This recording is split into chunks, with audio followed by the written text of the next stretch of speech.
Il n'est pas possible de posséder ou de connaître quelque chose de la plénitude que le Père a renfermé en son Fils sans une révélation intérieure du Saint-Esprit. Il faut un miracle accompli par le Saint-Esprit en chaque homme et en chaque femme pour qu'ils puissent comprendre quelque chose de ce que Dieu a renfermé en Christ. Cela résume l'évangile de Jean, car au centre de cet évangile, nous trouvons un homme aveugle de naissance. Il n'a jamais vu. Il ne s'agit pas ici de lui rendre la vue. Il faut la lui donner. C'est la première chose. Il va y avoir pour cet homme un monde entièrement nouveau, malgré tout ce qu'il aura pu soupçonner ou supposer ou imaginer, ou malgré tout ce qu'on lui aura dépeint. Le fait de voir va être pour lui un nouveau commencement. Ce sera un miracle absolu qui produira un monde absolument nouveau.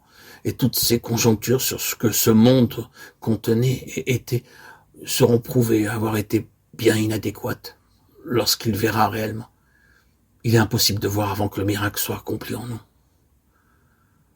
Premièrement, Dieu a renfermé tout ce qui est de lui-même en son Fils. Deuxièmement, personne ne peut rien connaître de Dieu autrement que par une révélation. Nul ne connaît le Fils si ce n'est le Père, et nul ne connaît le Père si ce n'est le Fils, et celui auquel le Fils aura voulu le révéler. Matthieu 11, 27. La révélation ne peut être donnée que par le choix du Fils. Il y a une troisième chose, c'est que Dieu garde toujours lié à des situations pratiques la révélation de lui-même en Christ. J'aimerais que nous saigissions bien cela. Dieu garde toujours lié à des situations pratiques la révélation que nous avons de lui-même en Christ. Vous et moi, frères et sœurs en Christ, mes chers bien-aimés auditeurs, auditrices, nous ne pourrons jamais avoir une révélation à moins qu'elle nous soit nécessaire. Nous ne pouvons pas la recevoir comme une simple information. Ce serait une information, ce ne serait pas une révélation. Nous ne pouvons pas l'obtenir par l'étude. Lorsque l'Éternel donna la manne dans le désert, le symbole du Christ, le pain descendu du ciel, il précisa très fortement le fait qu'il ne fallait pas en recueillir un seul fragment de plus que le strict nécessaire pour les besoins de la journée. Car si la mesure du besoin immédiat était dépassée, le peuple serait atteint et frappé par la maladie et la mort. Le principe, la loi de la manne, c'est que jamais nous ne recevrons une révélation comme un simple enseignement, une doctrine, une interprétation, une théorie, ou quelque chose qui soit simplement une chose. Cela signifie que Dieu nous placera, vous et moi, dans des situations où seule la révélation de Christ pourra nous aider et nous sauver. Nous remarquons que les apôtres sur la révélation pour l'Église dans des situations pratiques. Ils ne se réunirent jamais autour d'une table dans une sorte de conférence, de la table ronde, pour élaborer un programme de doctrine et de pratiques religieuses pour les églises. Ils se mirent à leur travail et se trouvèrent bientôt en présence d'une situation désespérée.